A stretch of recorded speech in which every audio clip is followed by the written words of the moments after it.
and then we'll check on Zoom to see if there's anyone there that needs to be heard.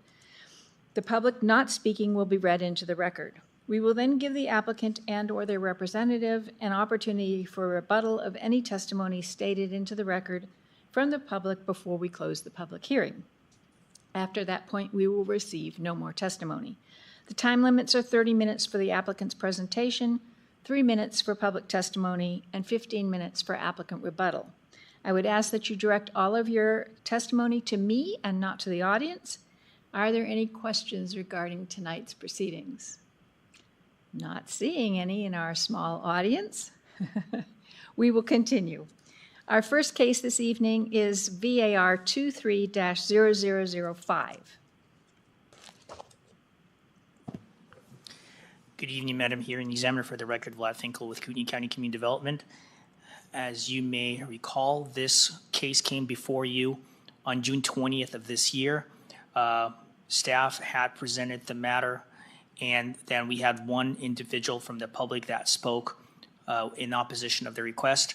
At the end of the public hearing on June 20th, the applicant, Mr. Nash, joined the meeting via Zoom and advised you and the public that he was not noticed.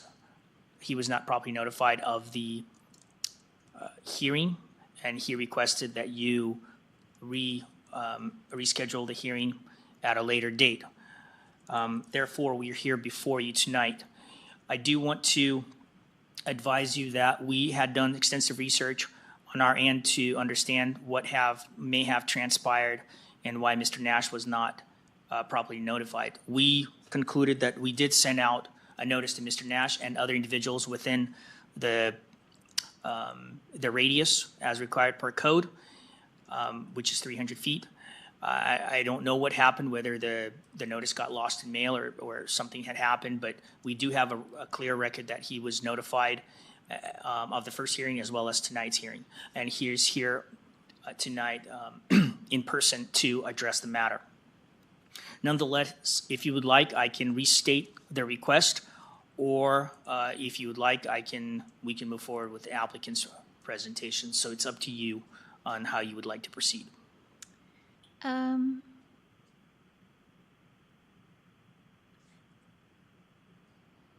Dan? Are you Dan? Yeah. Were you here before? No. I think maybe we should go with your presentation to start with, since we have someone who didn't hear. Okay, before. sounds good. I'll be brief. Okay.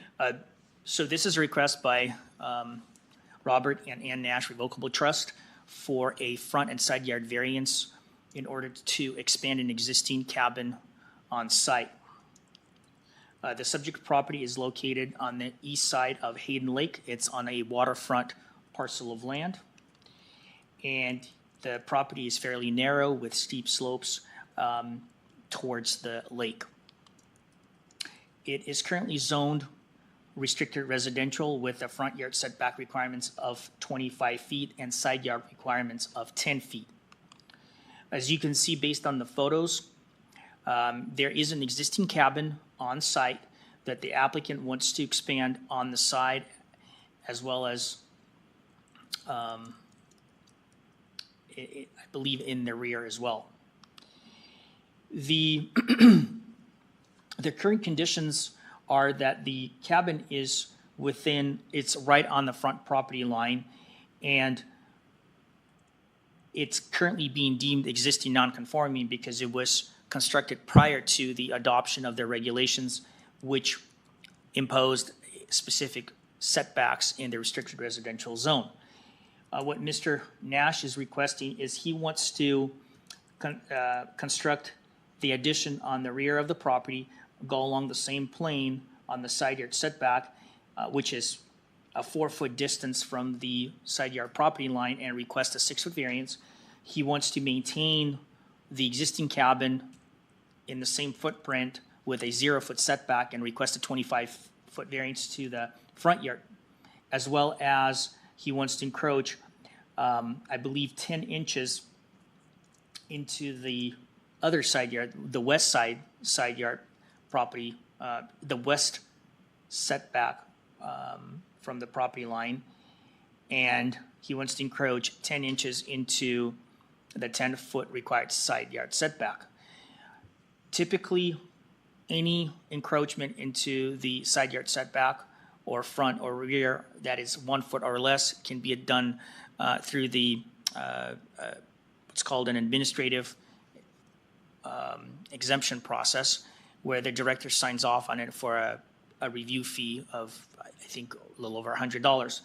We felt that it was unnecessary to request that Mr. Nash pursue another variance request through a different process. We consolidated all three variances in order to streamline the review. During the agency comment period, we solicited comments from jurisdictional agencies. All of them, none of them had any concerns or had just the standard requirements for fire code as well as building permits. I understand that the applicant will be submitting an application to Panhandle Health District for an incinerated toilet in order to expand their existing footprint and bedrooms within the structure. Don't necessarily know why they're not able to retain their existing septic. Maybe Mr. Nash can address that. Nonetheless, Panhandle Health District has no objection to the proposed variance. During the public comment period, we received no comments on this matter. However, during the first public comment period, during the first public hearing, we did have one individual that spoke in opposition of the request. That being said, we do find that the applicant has an undue hardship because of the irregular shape of the lot. There's an angle to the front yard property line, as well as the narrowness of the site and steep slope conditions.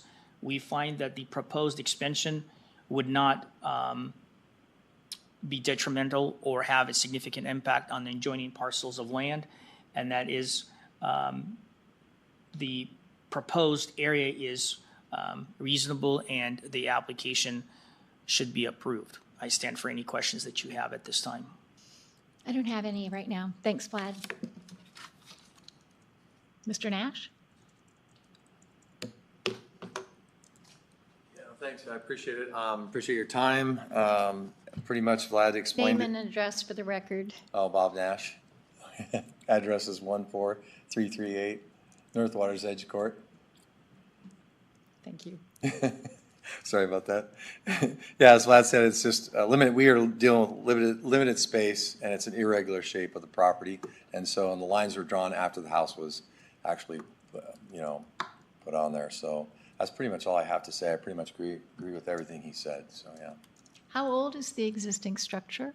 It was redone in '95, so I think there was a fire on it before that. So in the late '70s. Yeah. And I noticed in some pictures that an inspection report, there must have been another structure at one point behind it? Not that Down the slope a little bit. No, not that I'm aware of. Yeah, that box that you see pretty much on the property is the way it That's exists right now, yeah. Yep, Okay. yeah.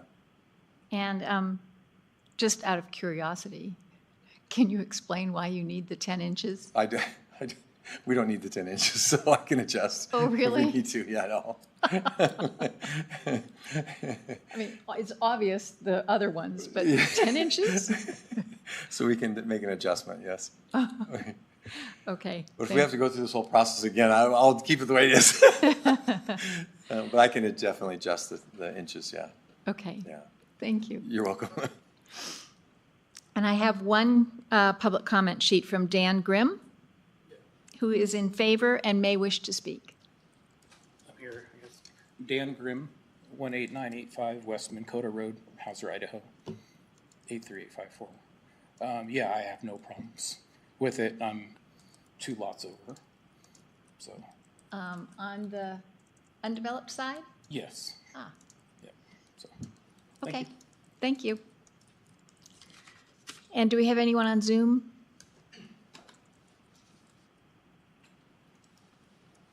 No one but staff. Okay. Then I have no further questions. Vlad, you have? I do want to make one point of clarification. I would advise the hearing examiner to use the same staff report as was submitted for the original public hearing. However, staff will have to insert into the course of proceedings the notification provisions for tonight's hearing. So just want to advise you of that. Okay, so that's not there currently. And It is not there currently. I don't know if you want to take that on or if you just want to leave that to staff to add on the notice provision and just address the first hearing and tonight's hearing proceedings. It's up to you. well, I usually wait until I get the draft of the minutes, and so you've got some time to make the changes you want to make before you guys send me the staff report.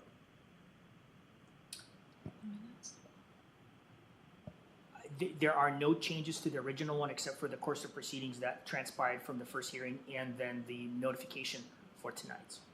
Right, So if you would like, we can make those changes. make those changes and submit that to you. Yeah, perfect. Okay. All righty. Then that concludes our, unless there's anything else, concludes our hearing on case number VAR23-0005. That was a record. And now we have case number CUP24-0004. Are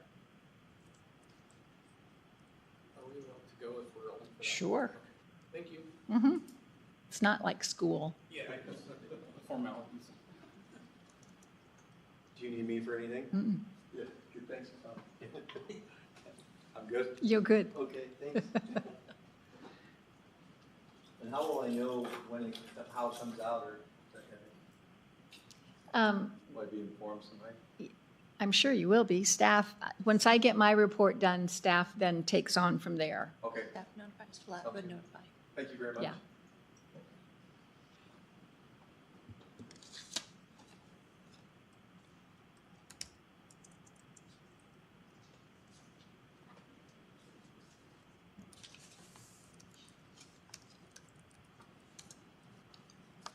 The lady with the white hair that we saw earlier, she is the bottom one that hadn't chose to speak. She Okay. wasn't sure. So I don't know if she's gonna come back or if she was waiting. Okay. Once again, for the record, Vlad Finkel with Kootenai County Community Development. Before I get into the specifics of this request, I do want to advise the public that the legal notice for tonight's hearing on this matter was found to be flawed. During the public comment period, one of the adjoining neighbors advised staff that in review of the notice, they discovered that the roads within the proximity or adjoining public and private roads in proximity to the subject site were inaccurate. In review of that assessment, we did conclude that we incorrectly cited the adjoining public and private road. We immediately reposted the property. However, at that point, the legal notice has already gone out to Coeur d'Alene Press as well as the adjoining neighbors. Therefore, in communication with our legal counsel, we were directed to renotice the public hearing at a later date, which has already been set to be September 19th. Because of your schedule, unfortunately, you will not be available on that date, and this will be reviewed by your colleague, Carl Granrath, another hearing examiner that the county has. So it's up to you whether or not you want to hear this matter, or this will be heard by Mr. Granrath on September 19th. We do have members of the public here. You're welcome to ask them if they want to chime in at this time, they can. But otherwise, we do have a presentation I can go through, or that can be postponed till September 19th. It's your decision. I think it's most appropriate for it to be held over for Carl so that he has the full presentation to make his decisions on. Understood. You may want to ask the public if they want to provide testimony, because we do actually have a notice.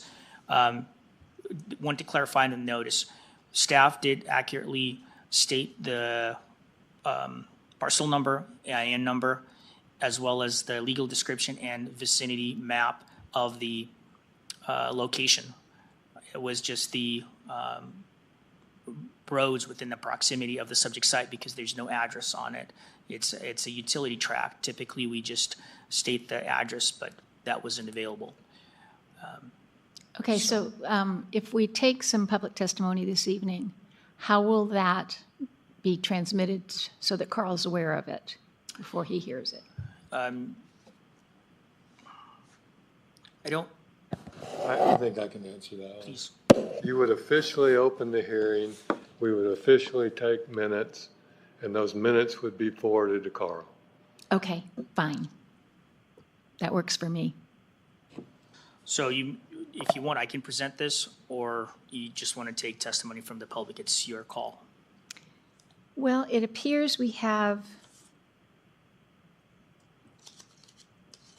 an engineer and one person who is opposed. I'll ask you both. What are your thoughts? Do you wish to have it heard this evening? Wait until next month? I'm certainly more prepared to do it next month after Vlad's presentation. Okay. Okay. Then we'll do it that way. Thank you. Great, thank you. Okay, so that concludes our mini hearing on CUP 24-0004. Thank you.